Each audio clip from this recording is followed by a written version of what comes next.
La santé mentale dans l'entrepreneuriat est encore un sujet, je trouve, un peu tabou. Et c'est dommage. On a tendance à dire que c'est bon, si t'es entrepreneur, faut pas te plaindre, t'es libre, etc. Et pourtant, combien d'indépendants, combien d'entrepreneurs sont confrontés à de l'anxiété, de la dépression, la peur du manque, la peur de pas finir ses mois, de pas se payer, la peur également de perdre son business et de redevenir salarié. Et encore, c'est pas ça de trouver un travail. La peur également de perdre de vue ce qui les a animés, leur liberté. La frustration aussi de faire ce qu'on aime et de voir que c'est vraiment une voie particulièrement difficile. Et la santé mentale est le point le plus important. Pourquoi ? Parce que si vous vous lancez pour être libre, pour vous épanouir, il est essentiel de toujours rester dans cette énergie constructive, d'avoir aussi du sens dans ce que vous faites et de vous sentir bien, de vous sentir en paix, serein pour avancer. Et pourtant, la voie de l'entrepreneuriat est loin d'être la voie de la sérénité. Je suis Joanne Yangting, entrepreneur depuis 2008 et je sais de quoi je parle parce que j'en ai vu de toutes les couleurs sur ce parcours. Ça vaut le coup, on est libre, on crée, on n'a pas de limites, etc. Mais cette liberté, on la paye au prix de la responsabilité. Il n'y a pas de filet de sécurité. Si on fait des erreurs, c'est pour nous. Il y a des fois où tu peux faire tout le meilleur du monde. Si le marché, l'environnement, etc. décide du contraire, ça te coule. Et puis surtout, il y a le fait de totalement dans l'incertitude, ça fait partie du game. On a beau mettre en place les bons systèmes, les bonnes méthodes et tout, on n'est jamais sûr qu'un business sera viable sur le long terme parce que le marché évolue. Mais j'ai envie de dire, l'incertitude, c'est dans tout. La vie est incertaine, tout peut arriver du jour au lendemain. Donc c'est essentiel de comprendre que votre santé mentale, il va être primordial d'appliquer les 5 choses que je vais vous dire aujourd'hui pour pouvoir préserver votre santé mentale en tant qu'entrepreneur, en tant qu'indépendant. Et d'ailleurs, j'en profite pour vous annoncer que j'ai lancé une toute nouvelle méthode pour vous aider à sécuriser, pérenniser votre business. Si aujourd'hui, vous avez envie de sortir du mode survie et créer plus de récurrence, de stabilité, d'avoir des stratégies, un modèle économique qui vous garantissent beaucoup plus de sécurité, notamment financière, sur la durée, allez voir. Et j'aborde aussi l'aspect émotionnel, l'anxiété, la gestion des émotions face aux résultats, etc. Vous avez les infos en descriptif et c'est tout nouveau. Et si vous y allez à temps, vous aurez des petits bonus, avantages. Donc allez voir et je pense que c'est de contexte par rapport aux demandes que j'ai eues et je l'ai vraiment designé en vous donnant du pratique et de l'expérience pour pouvoir réellement avoir une entreprise qui soit viable, quelle que soit l'échelle, mais qui vous garantisse justement de ne plus dépendre de vos états émotionnels, de les algorithmes, etc. et de pouvoir réellement vous projeter sur l'avenir avec sérénité. Allez voir, c'est en descriptif. Voici mes 5 conseils pour préserver votre santé mentale en tant qu'entrepreneur. Le premier, il est vraiment sur le fond et il est basé sur votre rapport avec vous-même. Et notamment, c'est ça qui peut générer des variations émotionnelles. Vous connaissez le syndrome. Quand il y a des résultats du chiffre des ventes, vous êtes au top. Et quand il n'y en a pas, quand ça fait un petit moment que c'est à plat, là, vous pensez que vous allez finir sous un pont, que c'est fini, que votre business est foutu, que vous allez être endetté, que vous n'allez pas réussir à payer et finir le mois correctement, payer vos charges. Et là, on se retrouve à vivre le yo-yo. Le matin, t'es au top. L'après-midi, t'es au fond du trou. Et le soir, t'es encore au top, etc. Vraiment, si aujourd'hui, vos émotions, si aujourd'hui, votre même estime de vous, la valeur que vous considérez de vous-même est liée au résultat de votre business, il est temps d'arrêter ça. Il est temps de stopper. Il est temps de changer de modèle et d'arrêter non seulement de vous habituer à générer de la dopamine, à tout le temps regarder vos chiffres et dès qu'il y a des ventes, waouh, c'est génial. Et de même, à l'opposé, à chaque fois que ça va pas, juger votre business sur quelques jours ou même quelques semaines. C'est normal d'avoir un business qui varie, c'est normal d'avoir des bons jours et des mauvais jours, c'est comme la météo, ça varie. Par contre, ce qui n'est pas normal, c'est que ça impacte autant vos états. Donc, il va être essentiel de baser vos états sur d'autres choses. Il va être essentiel de baser votre estime pas uniquement sur le business. J'ai envie de dire, votre estime de vous, il y a également tous vos accomplissements du passé, il y a vos compétences, il y a également tout ce que vous maîtrisez, ça veut dire votre capacité à vous adapter, vos décisions. Il y a également la gratitude de certaines relations. Si vous avez la santé, avez la chance d'avoir la santé, le fait aussi de voir ça que c'est quand même bien, parce qu'on l'oublie. Pour avoir déjà récemment, il y a quelques mois, eu un coup dur au niveau de la santé, je peux vous dire que ça ramène très vite sur terre et on se dit, on se rend pas compte quand tout va bien, quand le corps va bien, à quel point c'est précieux, parce que c'est quand il va pas qu'on se rend compte des problèmes. Donc je crois que là, il est essentiel, vous, de ne plus baser et corréler vos résultats extérieurs et baser votre estime de vous sur les choses extérieures. Reconnaissance, like, vente, tout ce qui va être résultat business, résultat financier, etc. Tout ça, c'est de l'extérieur. Mais ça va varier. Ça va changer. Il y aura des super moments, il y aura des mauvais moments. Mais si vous basez votre estime de vous sur ça, votre estime sera instable. Votre estime doit rester stable. Elle doit se baser sur des choses de fond que vous contrôlez. Et vous avez le choix, parce que l'estime, c'est aussi votre perception de vous-même. C'est la valeur que vous accordez à vous-même. Cette estime, il va falloir la baser réellement sur vos forces, vos compétences, vos atouts, vos capacités d'adaptation. Et aussi être bienveillant avec vous-même. Accepter que vous êtes humain, que parfois vous avez des hauts, des bas, que vous prenez des mauvaises décisions. Et c'est OK. C'est OK. Vous êtes humain. Donc, s'il vous plaît, aujourd'hui, ne basez plus votre estime sur les choses extérieures. Faites ce qu'il y a à faire, lâchez prise sur le résultat. Le résultat est important, je ne dis pas le contraire, mais il va être la conséquence de ce qui va suivre.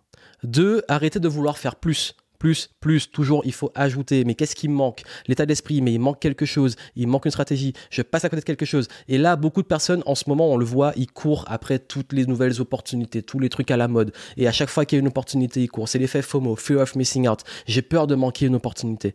Mais c'est épuisant. Moi, j'ai du mal avec l'entrepreneuriat opportuniste. Je vois les opportunités. En ce moment, je les vois.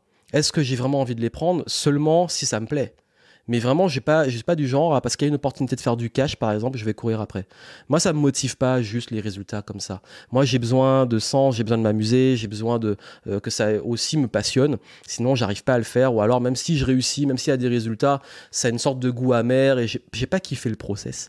Et c'est ça, kiffer le process aussi. Donc, arrêtez de vouloir en faire plus et plutôt changer de perspective. Votre santé mentale, c'est pas OK, là, il faut que je bricole, il faut que je fasse plus. C'est OK, j'accorde tant de temps pour travailler dessus, qu'est-ce que je fais dans ce temps? Comment également je me mets aussi des limites sur le temps de travail? Comment également je me respecte sur mon énergie, mon temps de repos, de récupération? Comment je m'autorise aussi à prendre soin de ma santé? C'est ultra important. Donc ça, c'est extrêmement important de chercher, non pas en faire plus, mais plutôt comment faire moins pour les mêmes résultats ou pour plus. Et là, changer de perspective. Passer en effet levier, passer en investisseur. Ça, c'est extrêmement important parce que beaucoup de personnes n'arrivent pas, ils sont dans la roue du hamster. Et ils font et ils s'épuisent. Donc, dans la méthode Secure, vous avez justement des éléments pour faire levier. Mais il faut que vous compreniez qu'il faut aussi changer cet état d'esprit. C'est pas plus, c'est moins pour mieux. C'est pas comment faire plus, c'est comment faire moins, comment faire mieux. Rappelez-vous de ça. 3e point, il va falloir vraiment aujourd'hui, vous créez un système de prise de décision. Pourquoi? Parce que souvent, on prend les décisions basées sous l'émotion. Ah là là, ça marche pas, du coup on change. Ah, mon truc, il a floppé, du coup j'arrête. Je casse tout et je reconstruis. Je prends cette décision où je prends un gros risque parce que j'ai un peu peur et j'y vais, je mets tout ce qui me reste. Les décisions émotionnelles vous amènent dans le mur. C'est vraiment votre avenir et l'avenir de votre business, il est basé sur quoi? Sur toutes les décisions que vous allez prendre. Et toutes ces décisions auront des conséquences. On ne peut pas savoir à l'avance. Mais s'il y a bien une chose qu'on sait, c'est que les décisions purement émotionnelles, c'est la voie royale, si on les dirigeait que par ces émotions, d'aller dans le mur. Parce que les émotions, elles nous traversent, elles varient. Un jour, vous allez être au top, en joie, etc. Et on va être en hyper, on va dire, optimiste et prendre une décision un peu trop optimiste. Et un jour, on va être complètement dans la peur, la terrorisé, paralysé. Et on va prendre la décision de ne rien faire ou de faire le truc qui va finalement nous faire vraiment couler. Vous avez vu, il est important d'avoir un système de prise de décision qui vous sort de vos émotions. Moi, j'ai créé un système de prise de décision. J'ai créé un système qui me permet, quelles que soient les émotions qui me traversent, quels que soient mes états, de toujours passer à travers pour me dire, OK, là, on envisage les choses avec non seulement des faits, avec aussi différentes perspectives, différents points de vue qui me font sortir de ma perception qui est biaisée par mes émotions. J'en parle dans la méthode Secure. C'est très important. Mais en tout cas, là, il vous faut des systèmes de prise de décision qui ne dépendent pas justement uniquement de vos états émotionnels.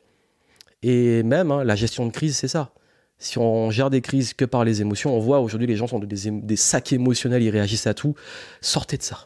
4e conseil, sortez de l'urgence d'être toujours à flux tendu. Essayez d'avoir beaucoup plus d'avance. Planifiez, organisez, ayez des coups d'avance, ayez des systèmes aussi d'anticipation, ayez aussi des process, que ce soit pour gérer, on a parlé des urgences, mais aussi des process pour avoir plus de régularité. Ayez un modèle économique où vous savez ce que vous avez à faire chaque semaine et soyez focus dessus. Arrêtez de vous réinventer chaque jour ou de réinventer la roue chaque semaine. Il est important d'avoir une base et des choses récurrentes où on sait que si on les fait, c'est bon, on est sur la bonne voie. J'en parle dans Sécure. Mais si vous voulez vraiment, vraiment, vraiment là, sortir de ce truc de chaque jour, j'improvise, ce qui est fatigant, ben, il va falloir commencer à planifier et avoir un peu plus de recul. Et c'est mieux de planifier. Parce qu'on dit souvent que la structure, la planification, ça nous emprisonne. Pas du tout. Quand moi je planifie, que je mets de la structure, je sais justement dans quel ordre et dans quel cadre je fais les choses. Et ça me laisse encore plus de temps, de cerveau disponible, parce que je délègue, justement en ayant planifié, je délègue les décisions basées sur ça pour me laisser de la place pour de la créativité, pour de l'innovation, pour d'autres projets, du temps libre. Donc c'est extrêmement important d'avoir vraiment, vraiment un système basé sur l'anticipation et la régularité plutôt que sur l'urgence et l'improvisation. C'est ok d'avoir des urgences, d'avoir des imprévus et tout, mais justement, quand on a la structure, on gère mieux ces moments-là. Par contre, si c'est tout le temps, vous allez vous épuiser et vraiment au niveau de la santé mentale, c'est la voie royale vers le mur. 5e conseil, faites vraiment, vraiment, vraiment des pauses. Ça, je l'ai appris à la dure. Moi, j'ai du mal à rester à ne rien faire. Vraiment, je vous dis, j'ai du mal à rester à ne rien faire. C'est pas dans ma personnalité. Même quand j'étais petit, j'allais à la plage, rester dans un hamac à ne rien faire parce que moi, je suis de Martinique. Non, il fallait que j'aille faire du bodyboard, que j'aille courir sur la plage, que je m'occupe. J'ai besoin d'être occupé. Mais je me suis rendu compte que quand je suis tout le temps actif, tout le temps occupé, etc., mon cerveau, il se repose jamais. Et surtout, c'est pas là que j'ai mes meilleures idées. Mes meilleures idées, j'en ai parlé dans une autre vidéo, c'est souvent quand je suis en voyage, dans l'avion, dans un jacuzzi, dans l'eau de mer, pendant que je prends un bain, sous la douche. J'ai expliqué pourquoi, vraiment dans la vidéo que j'avais faite. Mais en fait, c'est nécessaire. Et je me suis rendu compte, maintenant je me fais des retraites, je me prends 1 jour ou 2 jours, même là, quand j'en sens le besoin, je sature. Et je ne pense plus à mon business, mais bizarrement, c'est là que j'ai mes meilleures idées et je prends des notes. Et en fait, le cerveau, hop, il permet de traiter aussi les informations différemment. Et c'est extrêmement important, de même que les vraies pauses, de vous accorder dans les journées des petits moments de pause, de vous accorder dans les semaines une après-midi ou une journée vraiment de déconnexion et de pause, de vous accorder chaque mois au moins un petit week-end ou quelques jours pour vraiment récupérer. Écoutez-vous. Parce que la santé mentale est liée aussi au rythme qu'on met dans notre vie et la récupération, comme dans le sport, est aussi importante que la performance. Donc si vous arrivez à combiner ces éléments-là, vous allez voir que ça fera vraiment une grosse différence dans votre santé mentale. Et ça, je l'ai appris à la dure, hein. J'ai vécu un peu toutes les émotions, les yo-yo et tout. J'ai aussi vécu même santé mentale qui impacte le physique. Tout ça pour vous dire que là, c'est important de mettre tout ce que je viens de vous dire en pratique. Et à ce propos, si vraiment vous voulez aller plus loin sur ça, la méthode Sécure pour comment sécuriser votre business, comment mettre en place un modèle économique qui soit plus serein, plus viable, plus récurrent et régulier, comment également, et ça va vraiment changer l'avenir de votre business, comment mettre en place aussi on va dire des garde-fous et des règles pour vos émotions, pour votre anxiété. Je vous donne mes petites astuces et tout sur les routines et comment également anticiper les urgences, comment avoir des coups d'avance, comment les gérer, comment aussi avoir plus de récurrence dans vos process, dans votre planification. Bref, vous allez repenser le business avec ce que vous avez déjà pour les mêmes efforts, avoir des résultats plus réguliers et surtout des résultats décuplés. Ça vous intéresse?